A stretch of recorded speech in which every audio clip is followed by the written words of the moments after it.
Good afternoon, and I'm delighted to see a number of you here, albeit at the end of a very interesting and exciting day.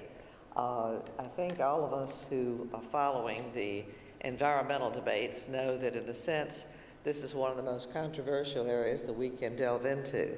So I'm delighted to have you all join us to think together about one of aviation's biggest problems. Because, you know, there's no question today, we've been talking about things that affect the competitiveness, affect the bottom line of our industry, regardless of what part we're in. The airlines, the manufacturers, or, in fact, those who are airport-centered, et cetera. But what has happened, of course, is that as time has gone on, I think more and more of us see environmental challenges as being some of the toughest that we take on. I thought it was interesting this morning because you remember they put up the questions about what are the biggest challenges that aviation faces. The environment wasn't one of them. You would have had to pick other. But if you'd put the environment up there, I have a feeling the percentages would have gone differently, because there's no question about this looming larger and larger in terms of our overall carbon emissions footprint, issues that are going to loom larger as time goes on. So, changing this paradigm is something that this panel is going to be discussing with you. And the solutions are obviously very complex. They can be regulatory, they can be legislative, business decisions, technology advances. All of them combine to give us an added layer of opportunities as well as difficulties in this particularly vexing area. In the United States, I think many of you know that we really do not have climate change legislation per se. We don't have anything that is going in the direction at all of the European ETS, for example. We do have fuel efficiency standards for automobiles and trucks and have had for decades, so there is a little bit of a parallel there. But largely what we're doing is working with the rest of the world on the kind of standards that ICAO is working on to set essentially a global fuel efficiency certification standard for CO2. And progress is being made. We honestly think that in the very near future, there is the opportunity for a global framework to reduce the international civil aviation carbon emissions as they are guided and then would be monitored by ICAO. As recently as last month, several of you may have been at ATAG. This is the Air Transportation Action Group that met in Geneva. They put together a few years ago, and we all, when we met there this time, reaffirmed the fact that we believe aviation can commit now to capping our net carbon emissions from 2020 on, this is relative to 2005, and halving them by 2050. Now, there are obviously two primary ways to do that when it comes to fuel expenditures: burn less of it, or take into the overall supply of jet fuel sustainable alternative fuels. And we'll be talking a lot about that this afternoon, because I think we're going to work both of these solutions simultaneously and make real progress. For fuel efficiency, of course, we've been making real progress. Dave Hess this morning mentioned how dramatically we have brought down the percentage of jet fuel that are burned by today's commercial aircraft relative to 40 years ago. So it chafes a little bit, I have to admit, from a manufacturer's standpoint, to think that the idea is there that we need further incentives to make our aircraft more efficient. There's no more powerful incentive out there than the question of bringing down the cost of fuel and making a more efficient aircraft. And certainly we all feel the need to reduce our carbon footprint for the planet. So I'm not going to dwell further on those kinds of policy issues. The emissions trading scheme may very well come up in the course of our discussion with our panel. And we're going to look today at the questions of what really goes into the alternative fuels market, what really is going to make the difference when it comes to having genuinely sustainable alternative fuels. Our panel of experts are really a wonderful cross-section of people to address this. We have Captain Chris Schroeder, and I'm going to ask them to come out as I'm calling their names. Captain Chris Schroeder, who's the head of Corporate Social Responsibility, the Environment and Fuel Projects for Qatar Airways. Next, Vincent Schrader, Vice President of Research and Development, Total Gas and Power. Marion Jones, President, Engine Alliance. Darren Morgan, Director, Sustainable Aviation Fuel Strategy for Boeing Commercial Airplanes. Ian Jopson, Head of Environmental and Community Affairs for NATS, and also a member of ICAO's Committee on Aviation Environmental Protection, known as CAEP. And finally, Miles Cowdery, Director, Global Corporate Development for Rolls-Royce. Now, I'd like to ask you to get out the handy polling devices for a moment, because we do have a couple of questions for this panel. And in this case, these are true-false, so you have 50% chance of getting it right, and I suspect many of you may know these. But the first is a true or false question, and we'll put it up there. The question is, commercial aviation will be carbon neutral in my lifetime. A for true, B for false.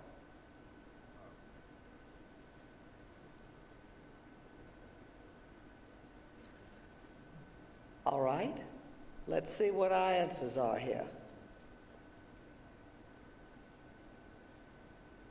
A lot of skepticism in this audience. Now, I'll tell you something that's tricky about this. At the end, we are going to put up the same question at the end of the panel, and let's see if opinions have shifted. Next question. Globally, jet aircraft emit more CO2 than shipping.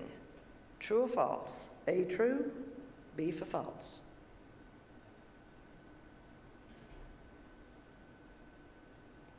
All right, let's see what the audience thinks. Again, got some skepticism here. And the final question is, the international civil aviation CO2 emissions, were they part of the UN Framework Convention on Climate Change? They were, true, false would be B.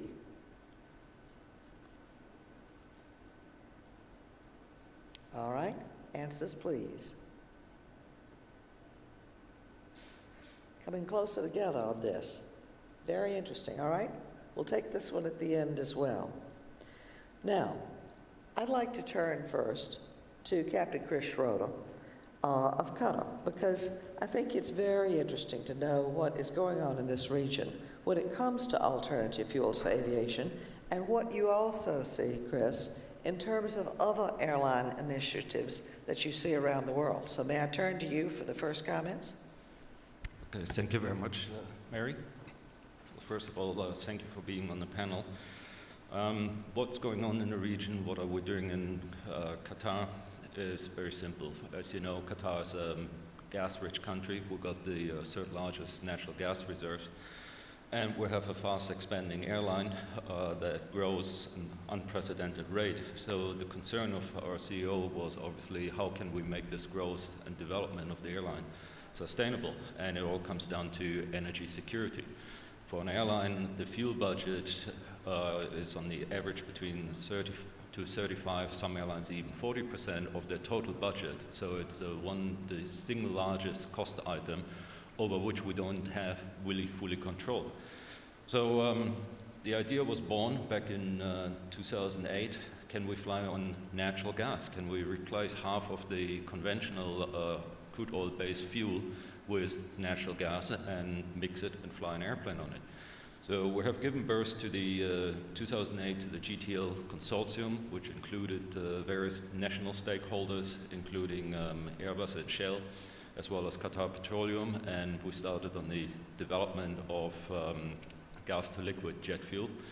We had the first trial flight in early 2009 with an A380 that all worked very well. And then obviously on the regulatory side, we had to push it through ASTM certification, which happened then later that year.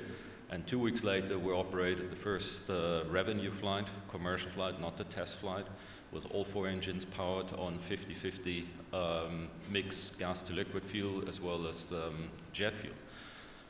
We saw that's very interesting.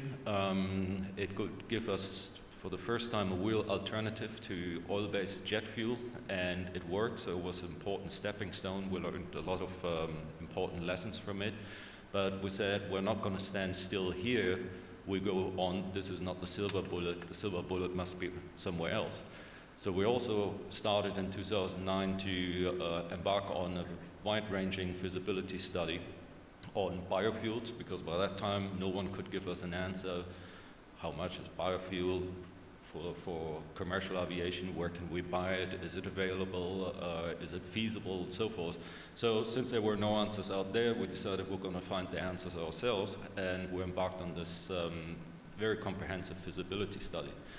At the end of it, by the end of 2009, we came to the conclusion, yes, it is feasible based on our growth, what we can do in Qatar, but also what can be done globally. We have been working with the industry continuously on the subject, with the OEMs as well as with IATA and other bodies. And that led to the formation of the Qatar Advanced Biofuel Platform in January 2010. What the QABP does is it brought together various national stakeholders, Qatar Science Technology Park, Qatar Petroleum, Qatar University, affiliate partners, Airbus and Rolls-Royce, and very soon Boeing. And we said, what is it we can do locally? How can we produce sustainable aviation biofuels? And when I mean sustainable, particularly in this region, we don't want to shoot ourselves in the foot and using fresh water or eat into the food chain, because these are 2 other important issues for this part of the world. So it has to be sustainable biofuel, and what can be done at the global level. We have embarked on an R&D project on microalgae. We have identified microalgae as the best possible feedstock for the region, and in particular in Qatar, because it needs CO2, it can grow in salt water or in wastewater, and it needs sun. And we're providing all 3 of them free of charge. So we embarked on this project. It's in full swing. We're building at the moment, as we speak, a 10-hectare open pond microalgae pond farm in Qatar, and we hope that by next year or so we can start harvesting the first success. So that's what we're doing in Qatar. We're moving it forward. We see it as part of sustainable development, not only for our airline but for the industry. The industry itself has set themselves target as probably one of the only industries in this world to be carbon neutral growth by 2020, and biofuel plays a vital role in order to achieve this. Funny enough, you will say, why is an oil-rich and gas-rich country like Qatar investing in something like that? Well, our friends, the next door and the host, Abu Dhabi, they're doing exactly the same. Not that they're looking at microalgae, they're looking at halophytes, and Darren will talk about that a little bit later. But Abu Dhabi is oil-rich, but they're also looking towards the future. And at the end of the day, as the chairman of my oil company told me, Qatar Petroleum, I don't care what I sell, as long as it's oil or fuel, then I don't care what kind of color it is and where it's coming from. So we don't really have the oil industry there as a competition. So it's really a project where we work hand in hand. We're very much looking at all sorts of issues that surround the development and research of biojet fuels, obviously the economics of it, pricing, technology, upscaling, life cycle analysis, and certification. And we're moving forward, I think, the fast pace. If you would have asked me 3 years ago, is Qatar going to produce biofuel anytime soon, I would have smiled.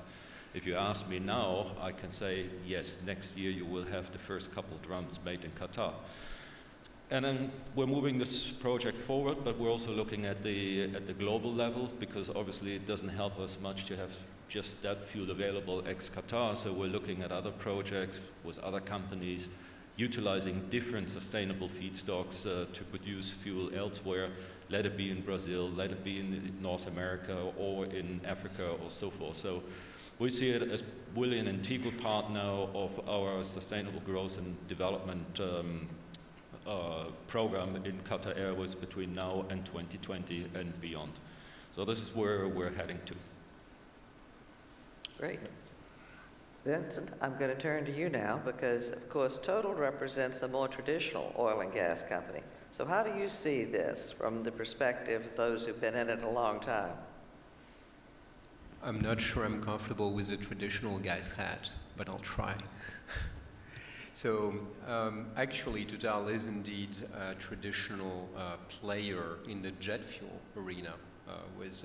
We're supplying to more than 75 countries. I believe we have leadership position in EU and Africa on jet fuel. So yes, we're a traditional player. On the other hand, 4 years ago, independently from jet fuel, but in general, Total decided to devote one of its 4 branches to clean tech. Why? Because 2 reasons. The obvious one, low carbon, reduce CO2 emissions, but there's another one. We think demand is growing much faster than supply, and therefore we need to produce more energy from whatever source. The choices we made, the strategic choices after analyzing technologies, markets, and our capabilities, solar, PV, and CSP, that's not the topic today, and transformation of biomass, and that's very much the topic today.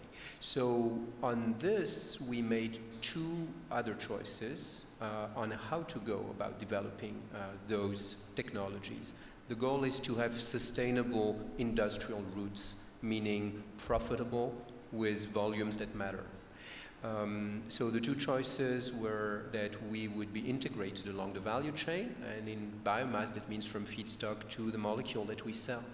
And the second one is that technology mattering so much in this space, we wanted a competitive advantage based on technology, thus the importance of R&D. That means that we in R&D are actually not a traditional player, or to put it differently, we built our R&D structure from the bottom up, partnering with startups and academic labs outside of our research labs.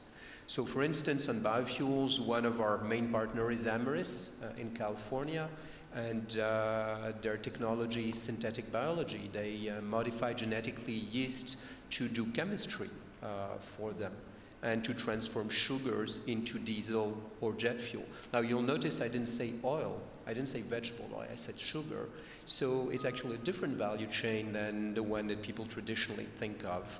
And that does make sense because suddenly the reduction in CO2 emission, if you do a life cycle analysis from sugarcane in Brazil, let's say, to a diesel or jet fuel, is compatible with the advanced biofuel standards in the EU and US. It's also feasible, we think, but it's being developed as we speak. So that's us. But let me step back a little bit and look at what the industry is doing. There are a number of efforts out there to develop routes to alternative fuels, to biofuels, let's say, that brand of alternative fuels. Right now, the jury is still out on what is going to work or what's not going to work. But if we look at the criteria, here they are. The jet must perform, the biojet must perform at least as good as normal jet, fossil jet. And that's a strong criterion. The second one is logistics. It must be drop-in. And that was not necessarily the case in this nascent industry made of startups a few years ago, but now it is. That's the standard. That's what people are aiming for. And then there is the environmental impact. The environmental impact, of course, is one of the main reasons. So based on solid life cycle analysis and on standards that do not yet exist for jet fuel, there must be a significant reduction. Now, they do exist for diesel, for instance, and we expect that jet fuel standards, when they coalesce, will not fall very far from the standards on terrestrial fuels. But that's for the industry to decide with the government. And then there is cost of production. Now, cost of production is the one thing that is obviously not ready. On just about none of the existing efforts is cost of production where it needs to be. Does it mean that it won't be 5 years or 10 years from now? Not sure. Some of these efforts are advancing very quickly. There is something else that is as important as cost of production, and that's scalability. Right now, all these efforts are very small scale. They're at the pilot or, in one case, commercial plant. But you have, I would say, 4 or 5 different main routes being explored by players. They're all ramping up as fast as they can. And if you look at those 2 criteria that are being advanced by R&D and investment, so cost of production and scalability, what matters? What are the key components? On cost of production, it's feedstock first. What kind of plant and how do you grow it? Then it's transformation, the transformation technology you use, but in as much as the yield of transformation actually tells you how well you use the feedstock. So it goes back to feedstock. And then there's logistics, a little bit less important, but still. Now, if you look at scalability, it's feedstock again. How much do you need, how big an area do you need to supply a certain quantity of jet fuel for players? Now, these criteria are absolutely key, and I expect that there will be more and more comparison of the various industry efforts along those lines. What do you have of industry efforts? So they differ by the type of feedstock and the transformation technology, and somewhat by the type of fuel that you obtain, but since everybody's targeting performance at least as good as Jet A, not everybody's succeeding yet, but they will. Or they just won't play. The question is, again, feedstock and transformation technology. You have fairly mature thermochemical technologies, much more advanced or new, shall I say, or less mature catalytic technology, and then you have biotech using biological agents to do transformations for you. And these routes are competing right now. So I would say, all in all, it's a very interesting time. I would keep a very close eye on what's happening in the industry, actually in the clean tech startups across the planet, and also in the oil industry, because they're supporting them more and more, and the chemicals industry, by the way, because it's about the same technologies to produce chemicals as it is to produce fuels. And so those 2 industries are actually getting reconnected through the bio angle. And I expect to see much change there if there is a stable environment that provides incentive for players. And what does that mean? Right now, since the cost of production is too high, there is a need for incentives to kickstart the market. And that's probably your job and the government's job to create that. Thank you. A key question in this, how much should the government take on in terms of stimulating and really supporting the R&D here? Let's look at this a little bit more holistically from the standpoint of the overall engine technology. I think at this point, if we could ask Mary Ellen to talk about what's going on leading edge across propulsion, the propulsion world, it'd be great. Sure. Thanks, Marion. Well, I guess Miles and I are the big offenders on this panel, right? We're the guys who actually generate, we're the primary source of emissions. But similarly, then, we also hold various keys to reducing those emissions. We heard earlier today how the industry, airplanes, engines, have reduced emissions, improved fuel burn by about 70% since 1960 or so. And that 70% drop or improvement in fuel efficiency means a corresponding drop in CO2 emissions. So that's an average of about 1 to 1.5% improvement a year, which is what Tony Tyler noted is our goal going forward. So we know how to do it. And there's a number of tools we have at our disposal to accomplish those things, really centering around things like aerodynamics, architecture, and materials. One kind of overarching technology that's permeated the engine industry is improvements to engine bypass ratio. Basically, you see the size of the fan relative to the core growing. And that's a result, when you looked at, 707s back in late 1950s, that ratio was about 1 to 1, where the fan was sized very similarly to the core. Nowadays, my engine on the A380 has a bypass ratio of about 9 to 1. So you've just seen that efficiency grow as fans have gotten larger, cores have gotten smaller and more efficient. So you're working both propulsive efficiency with the fan and then thermal efficiency with the core. The engines coming out in the next couple of years on the re-engine 737 and A320, their bypass ratios will be 12 to 1. And by the end of the decade, we might see 15 to 1 or greater. So that's kind of an overall architecture and development initiative across all engines.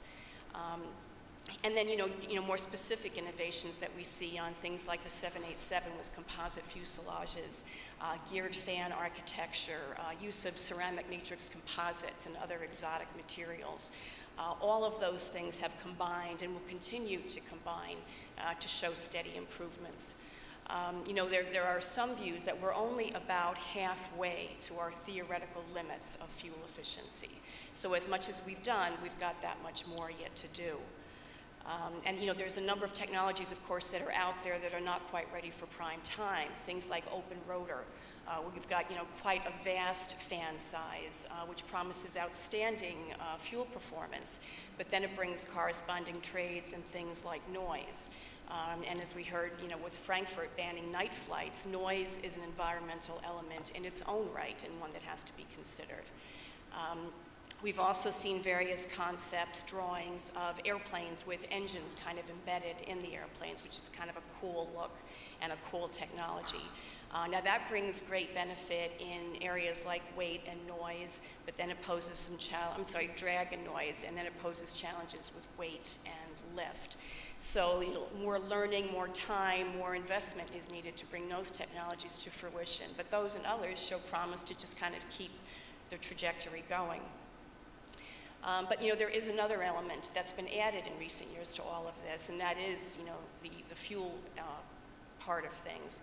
Just as we've seen our customers and operators focusing more on overall life cycle costs of operating our products, we and others outside our industry have become more sensitive to the life cycle environmental impact of our products. So it's not just the emissions generated for flying from point A to point B, it's the emissions generated before the airplane even leaves the gate. So that's where the alternative fuels make a difference. Now, of course, we in this industry compete vigorously every day. In fact, Miles is seated a safe distance away from me, perhaps for that reason. But we do cooperate, in some areas, maybe on a project basis. In my case, I've got Pratt & Whitney and GE coming together to do an engine for the A380. But then also across the industry. And one example of that is the Fuel Initiative, where we all work together under the auspices of ASTM International. And what we've done there is established specs for alternative fuels. We've tested those fuels in our engines. We've certified those fuels. In fact, just last year, this group did certify the first biofuel, a 50-50 blend. So we were kind of off to the races now. But our industry uses about 70 billion gallons of fuel each year. There have been about 1,500 biofuel-powered flights to date. So that's really just a drop in the barrel, if you'll pardon the analogy, of the potential and the need that is out there. So through all of these efforts, through our own technologies, through supporting the technologies of Victor's company and others to develop alternative fuels, also to keep the focus on our own manufacturing and maintenance processes to make those greener. And also by supporting IATA and AIA and ICCAIA and working to get better air traffic management regulations, across the spectrum. So that's what we as engine companies and OEMs have been doing and will continue to do. It's amazing the complexity of the various facets of addressing this. What I would suggest, Darren, is from the airframe manufacturer standpoint, from Boeing's standpoint, Tell us a little about how you see all of this. And I know that, again, you all have made some real investments in the biofuels, alternative fuels arena. Sure. So everything that has been said today about airframes and engines, I don't need to repeat it. My CEO and others today have said very elegantly the story of the airframe and the engines. And we'll hear about air traffic in a little bit. So I'll specifically talk about the odd question of why an airframe manufacturer is so involved in biofuels, alternative fuels. And the simple answer is a tale of two cost curves. Tale of two cost curves. So there's two competing, or not competing necessarily, but related cost curves. One is the cost curve of fossil jet fuel. And it's not well known, and even within the industry, it's not well known that there's a pressure in an upward direction. Well, it's known within Chris's industry, that part of the industry, because you guys deal with it every day. There's an upward trend in the price of the spread between petroleum and jet fuel. Historically, that spread has been small, fairly small. It's now at an unprecedented level, and it keeps going up. And not a function of, changes in the market or speculators getting in and getting out.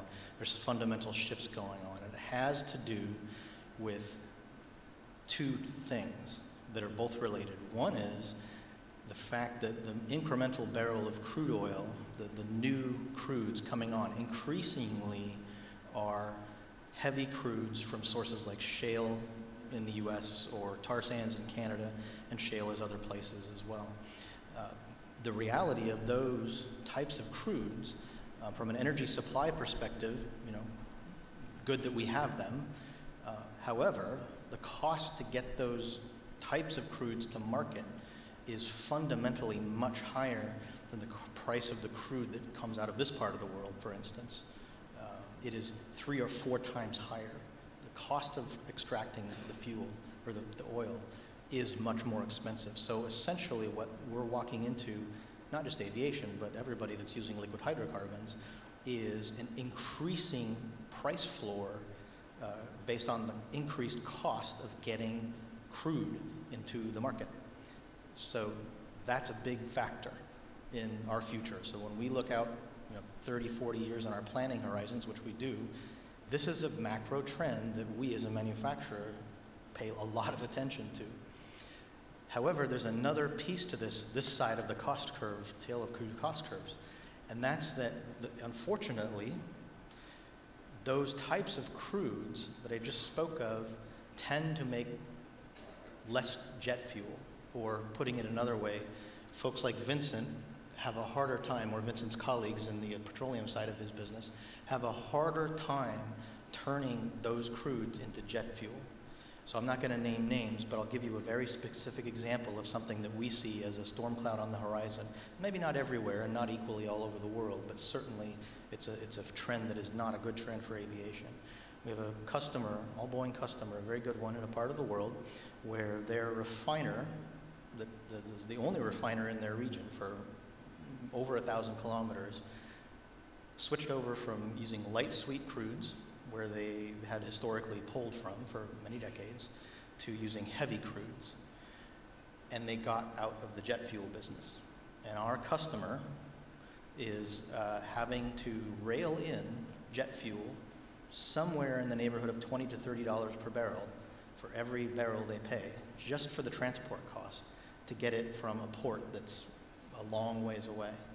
Now that's an isolated incident, but it's increasingly, our fear is, our worry is, that that's going to be an increasing trend in the industry.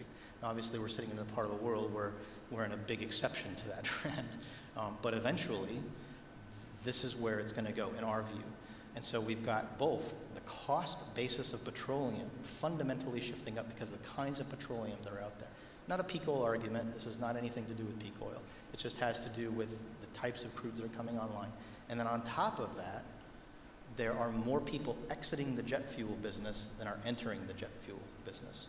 So a key data point, last week, Delta announced that they are bidding to buy a refinery in the eastern United States, an airline buying a refinery. And all the analysts are saying, and I'm a former analyst, so I will paint myself with this brush, are saying, that doesn't make any sense, you're taking too low margin industries, and why does that make sense?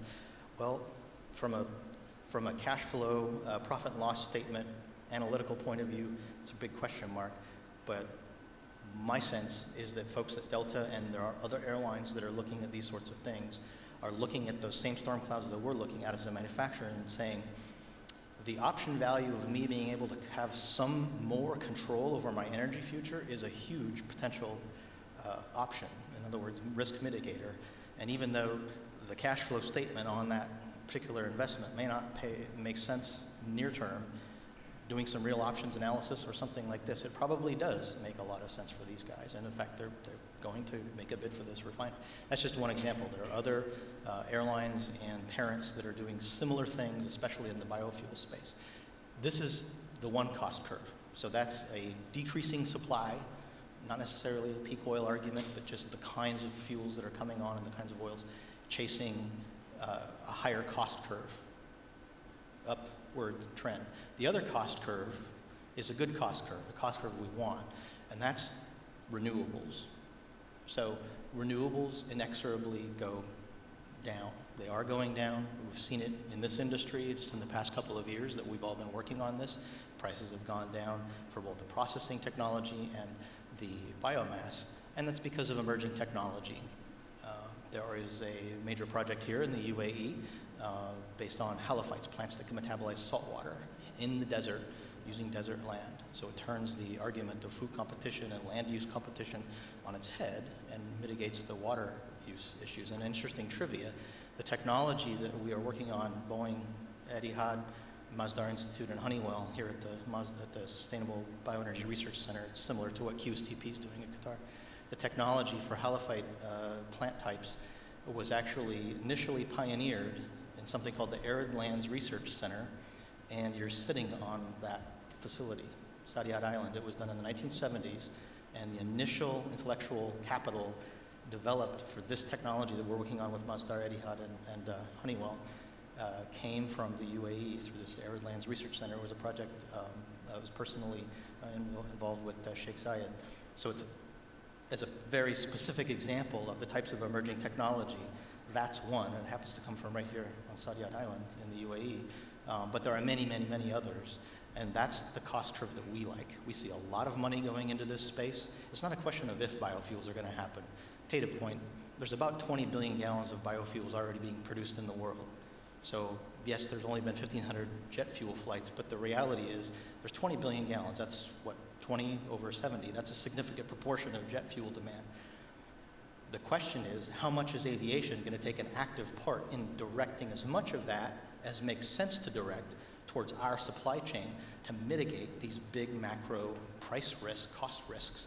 And the answer from an aviation manufacturer's perspective is as much as we can possibly get, subject to the constraints of chemistry, biology, and policy. So from our perspective, it's an integral part. It's not an extra, green initiative. It's a big deal for us as a manufacturer to preserve the health of this marketplace. Great. And actually, I think I have a question. Absolutely. The question, of course, is when cost competitiveness will really sink in terms of biofuels. And we've also got a question that we're going to ask at the very end about the audience's opinions on exactly how much, what percentage we're going to have by what point in the calendar. Okay. So at the end, great. Great. I'll save the question. All right. Ian, let's talk a little bit about another facet of this that is something that Jim Albaugh alluded to this morning when he was talking about the kind of efficiencies from the air traffic control operational standpoint that we could very well see. A much more efficient air traffic management system has some real contributions to make. Yes, I believe it does. And when I first saw the panel title, all about regulation, profitability and sustainability, I thought, well, air traffic control has a part to play there. So in order to take you through my thoughts, I'm going to break them into three key themes. So firstly, I'll talk about benefits, because I think there are some. Then I'll talk about opportunities, and then I'll finish off with some thoughts about perceived trade-offs. So actually, on benefits, I can probably be brief. The benefits of more environmental efficiency have come up in every panel today, and I'm not going to go into a lot of detail here. In short, environmental efficiency improvements result in fuel burn and emissions reductions. But there's more to that, because I think showing that we're a responsible industry strengthens the arguments against inappropriate regulation and legislation. I think that is an important angle. But also proving that responsibility as an industry will attract customers to us. It will also encourage governments in supporting a strong and sustainable industry. So that's economically strong, but it's also importantly socially and environmentally strong. And actually, as we've heard alluded to today, actually environmental performance is becoming a prerequisite for growth in some regions. But what about the opportunities? So I'll talk a bit about those.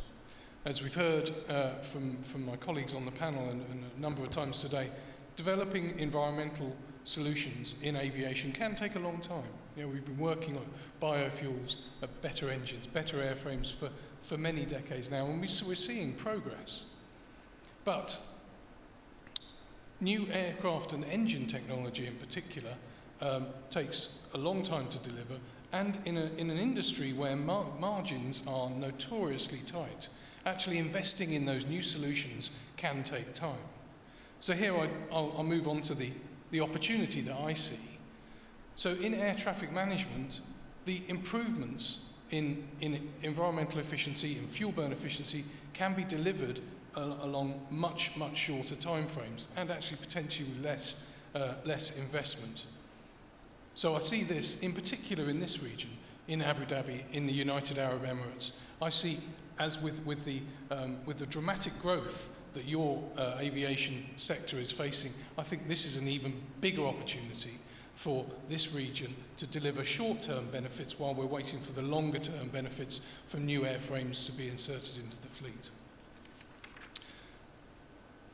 So that leads me to my third and final theme, and this is about perceived trade-offs. So I'm not going to talk about trade-offs between noise and emissions or fan size versus thermal efficiency. I won't talk about that, but I'm going to talk about the perception, I think, in some quarters that high capacity and high capacity growth will not be or cannot be delivered with better environmental and fuel burn performance. Now, that's something people say to me. Now, as you heard from my managing director earlier, NATS runs some of the busiest airspace in the world, busiest dual runway airport in the world, the busiest single runway airport in the world. And you would imagine that delivering environmental improvements, fuel burn efficiency in that sort of scenario is something of a challenge. And I'm not going to deny that it is a challenge. But since 2009 in the UK, we've delivered over 100 changes to the air traffic management system, and that's saving the airlines some 115,000 tonnes of CO2. But most importantly, perhaps, it's also saving them £23 million of fuel burn. That's $36 million roughly, or 133 million dirhams. So we are able to deliver environmental improvements whilst maintaining safe, high-capacity airspace. But how did we do that? Well, actually, it comes back to one very simple point. It comes back to being able to measure. So what we developed in the UK is a way of measuring the environmental efficiency of our airspace. So we can calculate how much CO2 is produced by every single movement, how much fuel is burnt by every single movement that comes through UK airspace. So that's very interesting. But what does that allow us to do? That allows us to actually identify where the hotspots, the inefficiencies are in our network, and then address them. Because we have the numbers in terms of how inefficient they are, we can build business cases for those changes. And I think that's an important way of approaching the environmental efficiency question. But the other thing that we do in the UK is we try and put environment at the core of everything we do. So that running more efficient buildings, but also every time we make an air traffic change, we think about what the fuel burn and emissions results of that are going to be. So, just to recap, 3 key points. I think there are big benefits to be had. there are huge opportunities in the near term with better air traffic management, and I think growth and high capacity can go hand in hand with environmental efficiency. Thank you. Great. Well, we'll turn then, Miles, to you with the question again from a propulsion standpoint, from Rolls-Royce standpoint. All of this really does involve a tremendous investment in R&D, and frankly, it also involves a tremendous investment in the workforce itself and bringing up the next generation of the workforce that can contribute to these very changing parameters. What are your thoughts from that standpoint? Well, thank you, Marion, and I think just listening to the comments from the panel and some of the targets that the industry set itself kind of trip off the tongue. By 2050, we would have reduced emissions by half. The people who will deliver that have yet to be born, which is kind of a scary prospect in some ways. And some of the complexities of the alternative fuels, these are really complex challenges. And I suppose when we look at the history of aviation, and the common denominator throughout and what's delivered the 70% reduction in fuel burn so far is human ingenuity. And therefore it's really important that the industry continues to attract the brightest and the best. Now I think I'd like to link this back to some of the comments that Tony Tyler made in his keynote address. It's really important that the industry is seen as a force for good, because otherwise young people won't want to come and work in our industry. It's really important that they're enthused by what we do and make cool stuff that is important to the world and the world's economy, is a force for good, creates wealth, not only creates wealth, but actually has a broader base of wealth. One of the things we note in Rolls-Royce, where we're based in the middle of the UK, well away from London, where all the financial services have created so much wealth. The salaries for our people in the East Midlands of England are 40% higher than the average. So I think that's an interesting sort of point around wealth creation and the sharing of wealth. So this industry is a force for good, and we need to enthuse the youngsters and bring them into our industry. So I think it's really good that actually they're youngsters attending the conference to try and get a sense of what it's all about and how a career in our industry can be so valuable. So human capital, I think, is a sustainability issue, and how governments and industry react to that challenge, I think, will affect the structure of the industry. I think we heard from Hamed al-Mashari this morning around the structure of the industry needed to change, the game needed to change, that the orders are moving east, the supply chains need to move east.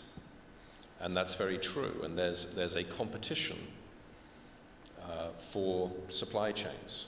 So the way in which different governments around the world react to the opportunity or choose not to, I think will be quite influential on how the industry is structured.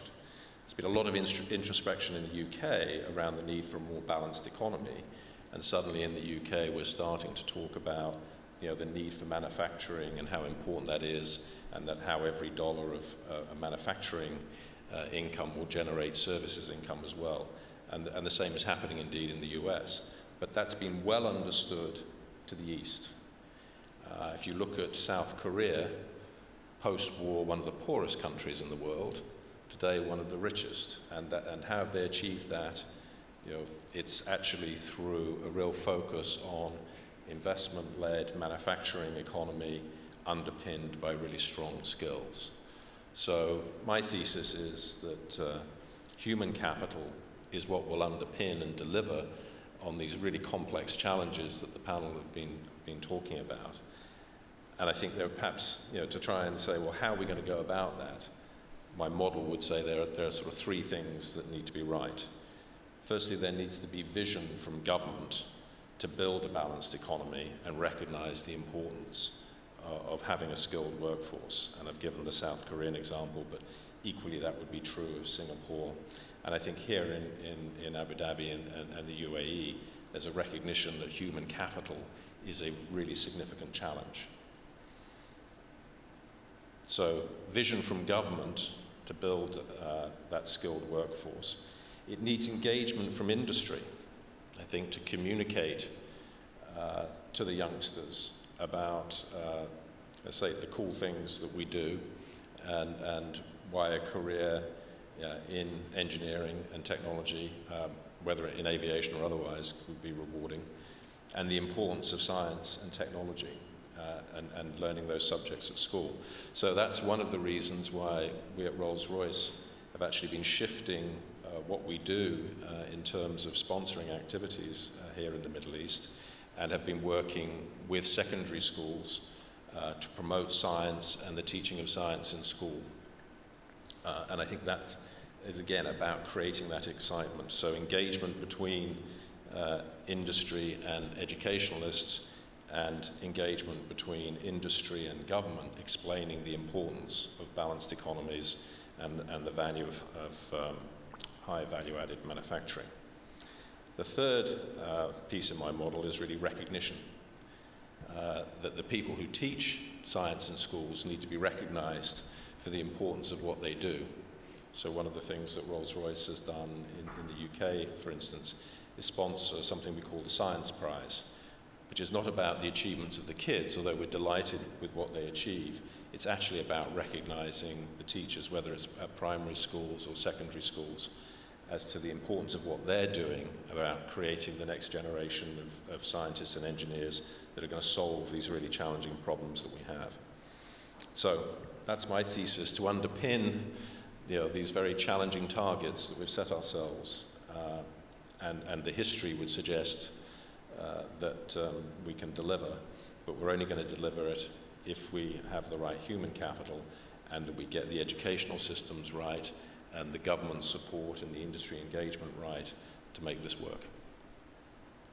Thank you. And of course, you heard in Miles' comments, as well as in a number of others up here, mention of the role of government. And I think certainly central in this is the role of government in ensuring that industry is a socially responsible citizen. I did promise that we would talk for a moment up here about, as I referred to it, the elephant in the room, because I am referring to the European Union's emission trading scheme, which of course has become a very, very controversial policy and regulatory initiative that intends to affect the rest of the world. Now, I will tell you that the conference organizers invited someone from the European Commission, an official who might speak from the standpoint of that policy, and they were not able to be with us. So I'm not going to ask any of our panelists to take that role on necessarily, but what I will ask is, throwing it out to the group here, where do you all think this is going? Do you see a resolution? I think, as we all know, the effect of this is intended to begin from the standpoint of the fees, some would say taxes involved, the beginning of this coming year. Data is being collected right now. So let me ask you all if you see this moving to a resolution, and if so, how will it affect our industry? Yeah, if I may, because you just touched on the worst subject I've been dealing with over the last couple of years from an airline point of view.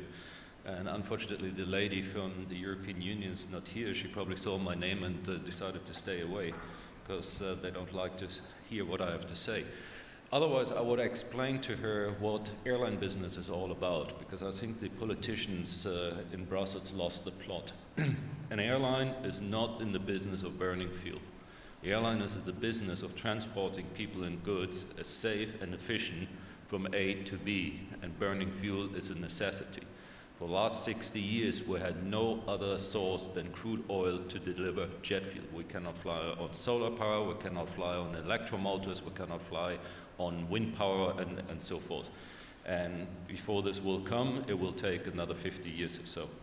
However, the European Union decided that it's time to make some more money off the back of the airlines, because all the taxes, like the additional passenger duty tax in the UK that has just been increased by another 8%, other taxes in Germany are just not enough. We need to find a way how to make more money out of the airlines. So they use the argument that the airline industry is producing 2% of the CO2 emissions, total CO2 emissions. Now, 2% is not an excuse when it comes to airlines. It's a responsibility. It's a responsibility for the industry, and we know it will set to rise.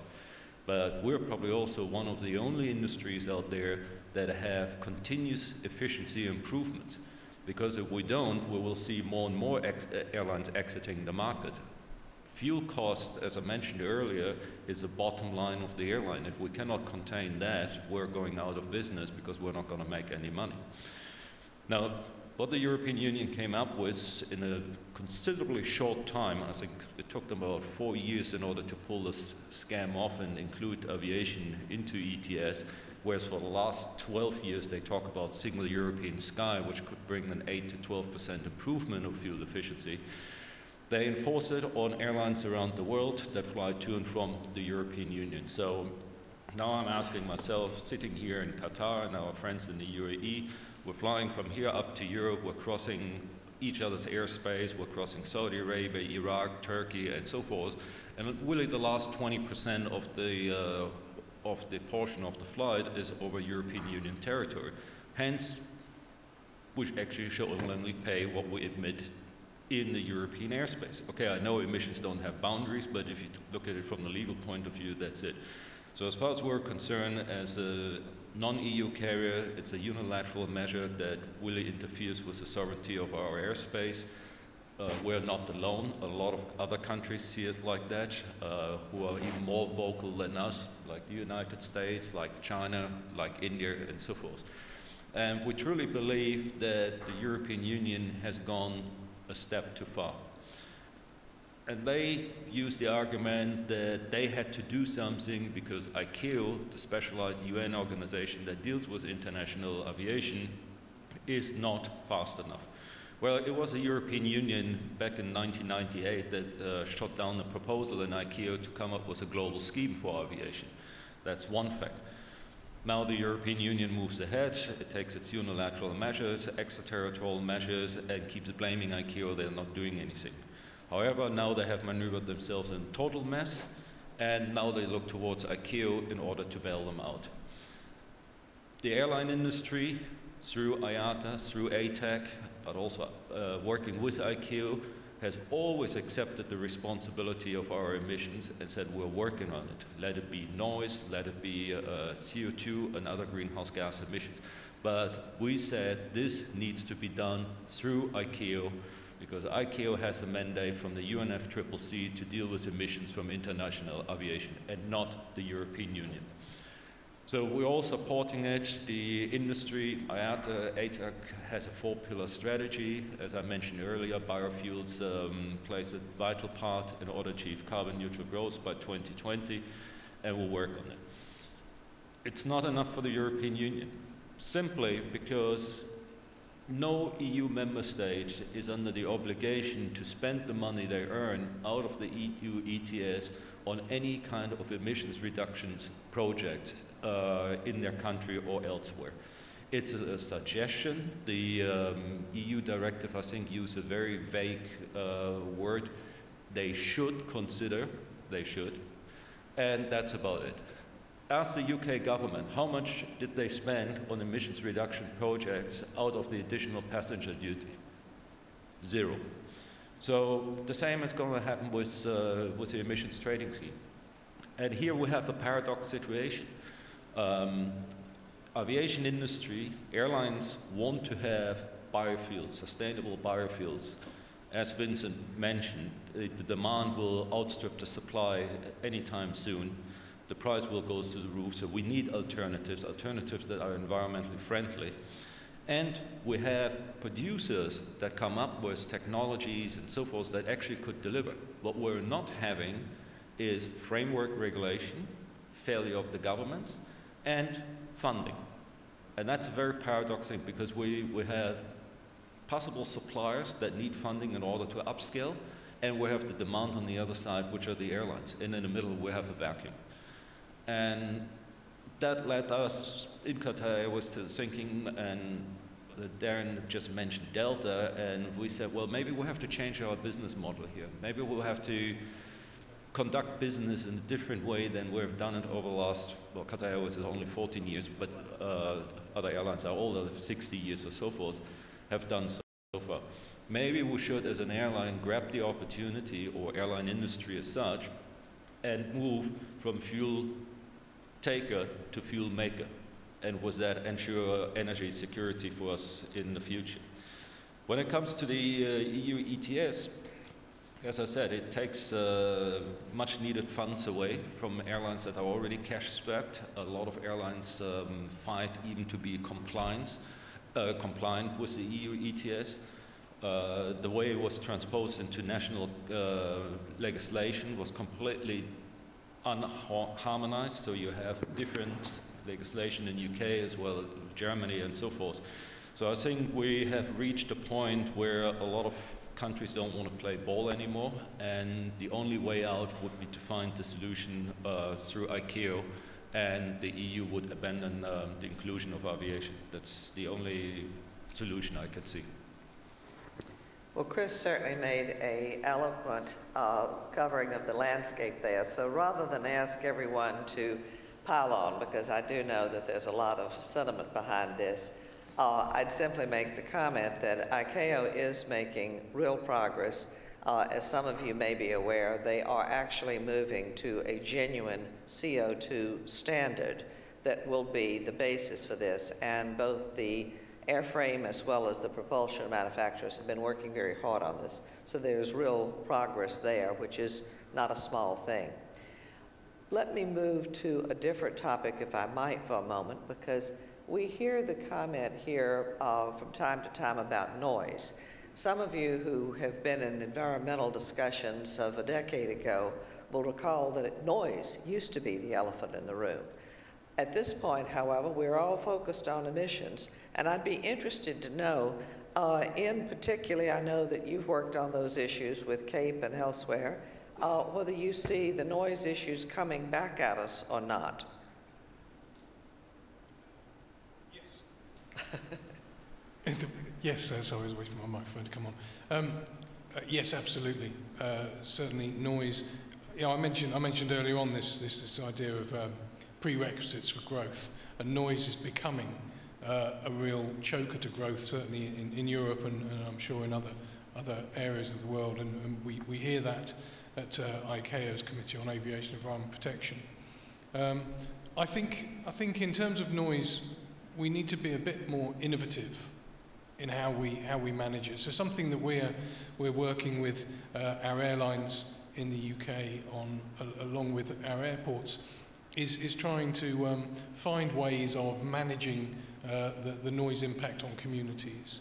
Now, one thing we're going to be trialling later this year, after the Olympics in the UK, and early next year, is actually predictive respite. So moving aircraft around the sky on different routes so that people will understand, well, it's a Monday and therefore I won't be overflown near Heathrow, but on Tuesday I will because the route comes over me that day. And we're looking at that because noise is becoming a real problem. You know, we heard earlier about night flights at Frankfurt. We know the government in the UK is looking at Heathrow's night flights and the overall policy and is really concerned about noise. So what we're doing in the UK is that we're engaging with those people affected by noise and trying to manage that situation as best we can using operational procedures. Marion, I'd be interested from a propulsion standpoint, and certainly Miles chime in here.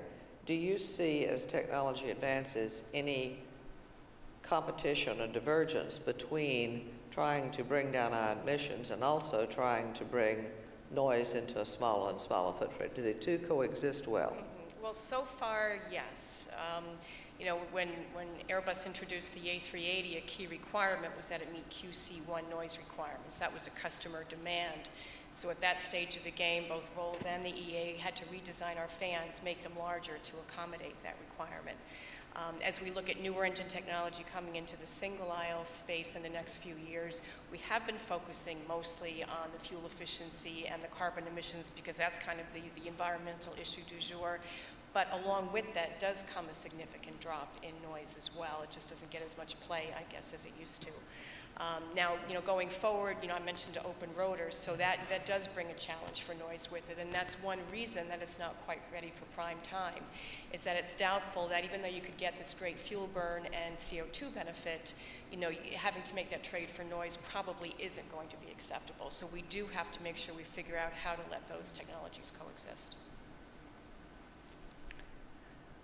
On the biofuels front, let's talk for a moment again about the challenges, particularly in terms of competing with other users. Vincent, I'd be curious how you and Darren see that. I mean, are we going to be out there with sharp elbows trying to get our piece of the biofuel pie? And if so, how's it going to go? I mean, the question of competition for other uses, particularly uses that are not linked to energy, has always been at the forefront of biofuels. That's this second generation idea that came in the industry 2 or 3 years ago in the wake of the sudden rise in food prices that didn't last for too long. I think, yes, there is going to be competition. I think there has always been for land and water. What is happening now is that the playing field is being defined more rigorously. What does it mean to compete? What are the criteria between the different food, feed, fiber, fuel uses? And I expect that there will be increasing understanding on the part of maybe not public opinion immediately, but at least a number of key stakeholders that there is arbitrage ongoing. Now, jet fuel is not exactly the same type of volumes as diesel for terrestrial transportation. It's also not the same type of volume as specialty chemicals or intermediate chemicals. They all might be competing on the chemicals use of feedstock for the same spots.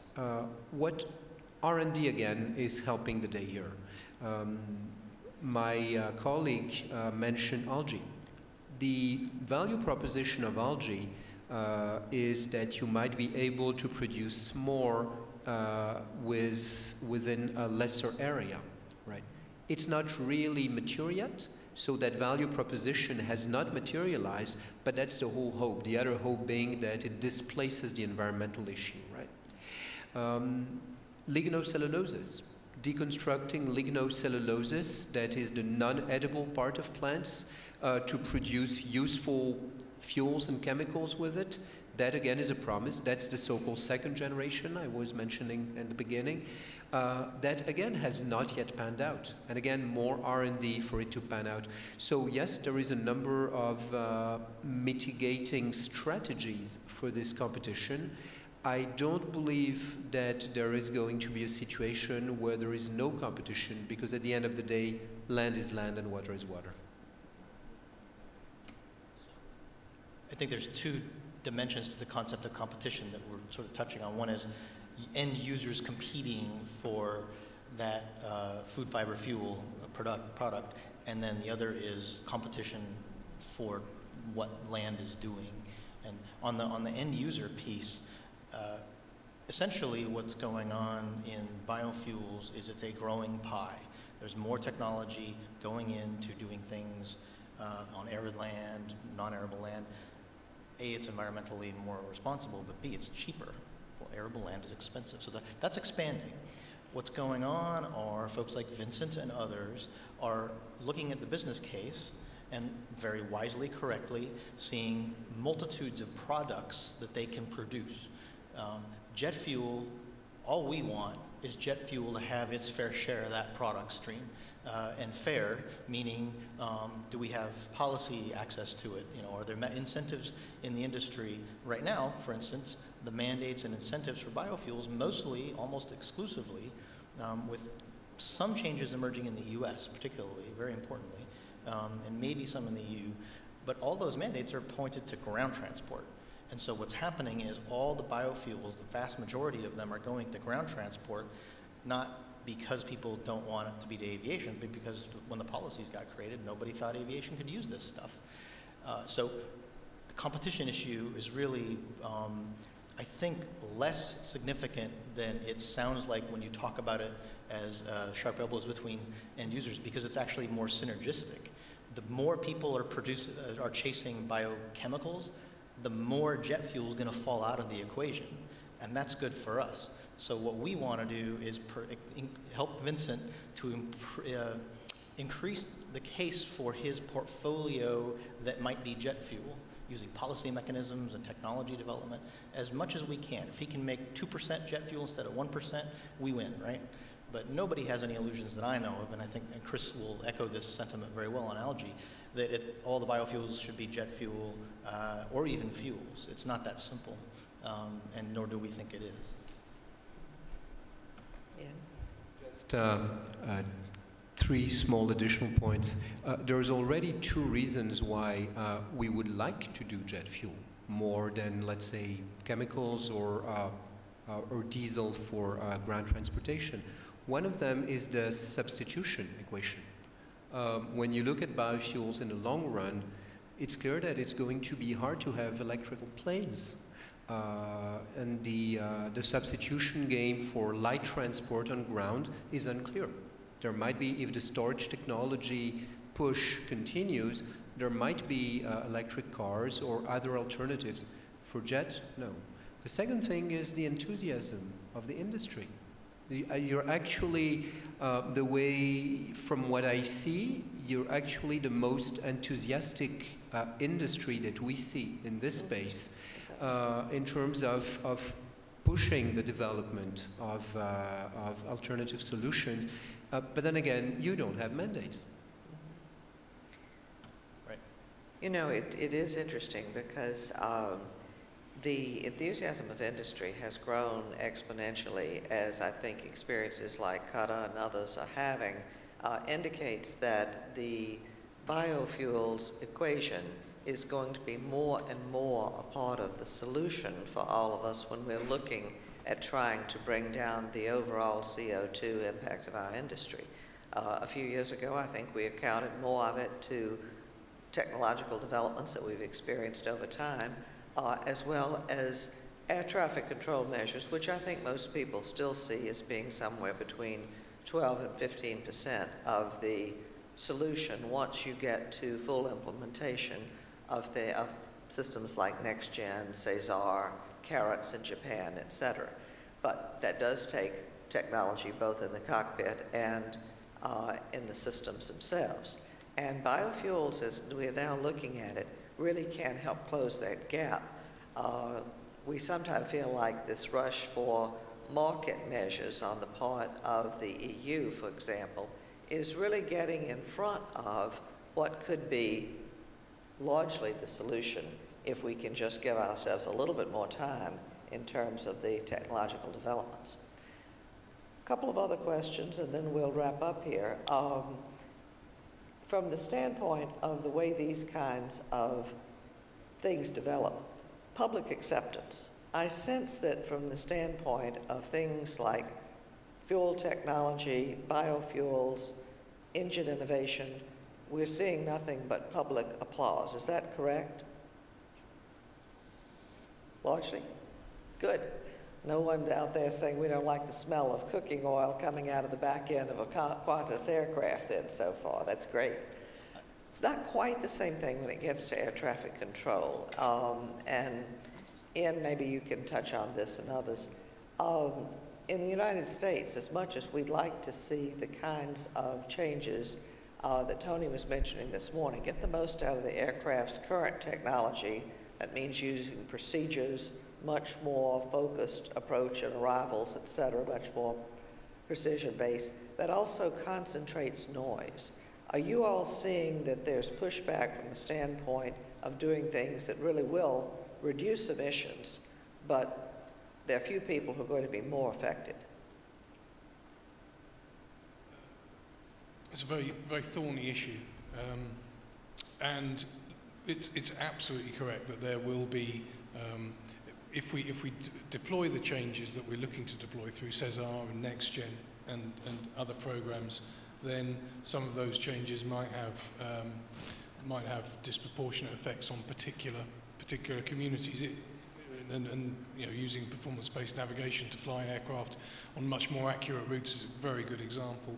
But that's why, at the same time as developing programs like CESAR, and we're very closely involved in CESAR, I lead the environment program, we also need to look at what I mentioned earlier, these innovative ways of managing that. So you can concentrate aircraft noise and reduce fuel burn, but then give people respite from that noise so they don't get that noise every day.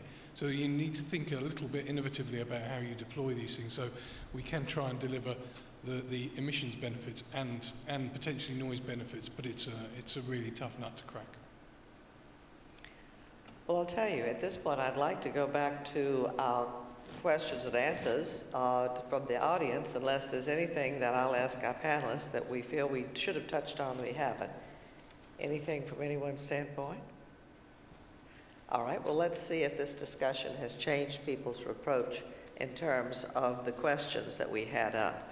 Because remember that this was one where there was a true-false, and actually, in the case of several of these questions, there actually is an answer on this. Let's see what you all's reaction is now. Commercial aviation will be carbon neutral in my lifetime. A for true, B for false. And we'll show the comparison.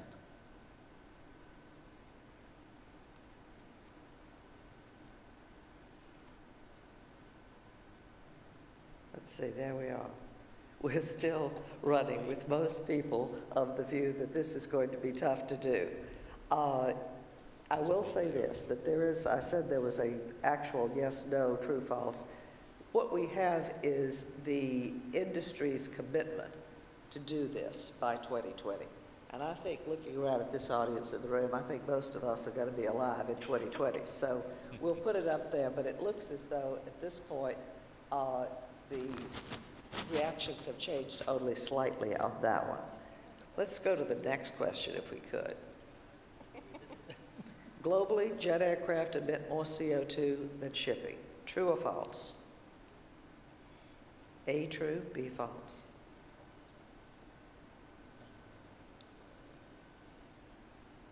All right, let's see what the answers are from the group. True is only 33%. False is 67%. And let's see how that came out against what we said earlier.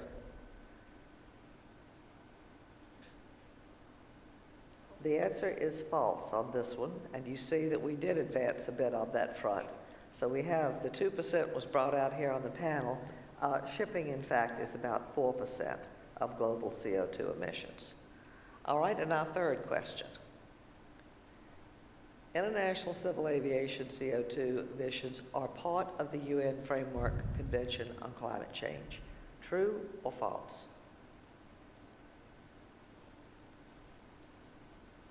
All right, let's see our answers on this. True is 67, false was 33. Let's see the comparison. In fact, it is false. The UN Convention did not cover aviation. Now we've got one more question to wrap up with, and I will suggest that this one is one that's a question of how compelling this group was when it comes to the question of biofuels. If you're looking way out there, and this is one where some of us won't be around to know the answer, what percentage of global aviation fuel supply will be sourced from biomass? We've got choices that are anything from, for 2050, less than 5%, 5 to 10%, 20 to 40, or 50%. And I'm going to go around too and ask several of our panelists who've been opining about this as well. But let's get the audience reactions on this. What percentage do you think in 2050 we're going to be sourcing jet fuel from biomass? All right, let's see what answers we are. Look at that. Number 3, 20 to 40% coming from biomass. All right, let's hear it from those of you who are in the business. What do you think? 53% of the audience think it could be as 20 to 40. And by the way, the other reaction, 31%, think it could be 50% or more. So we've got a huge enthusiasm for biomass, biofuel. Where do you all come out? Well, being a natural optimist, I would go with the audience. So I truly believe that we can achieve 20 to 40% by 2050. Vincent? I would have made the same guess as the audience, and so judging by all of the audience's reaction, it seems to be a question of timing. Interesting. Yeah, I would concur. I'm in the 20 to 40 group. Okay. Looks like we've got a pretty significant accord on that one. Well, with that in mind, I'd like for you all to thank our panelists, and we thank you for your interest in this important topic. Thank you.